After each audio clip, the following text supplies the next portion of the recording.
Okay, so exciting. Let's see who our 2020 Torch Award winner is. Congratulations, EMR Elevator. EMR Elevator is an elevator installation and service company out of Arlington. Judges were impressed with EMR Elevator's community support, including bringing trucks loaded with supplies to help Texans impacted by Hurricane Harvey.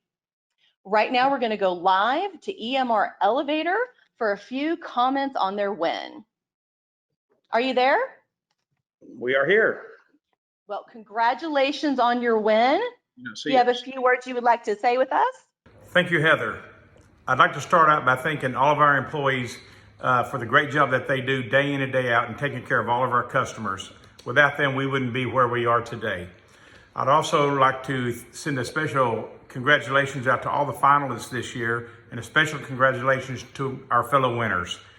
Heather, thank you for all you do and your organization over the Better Business Bureau to make it a great state to do business in.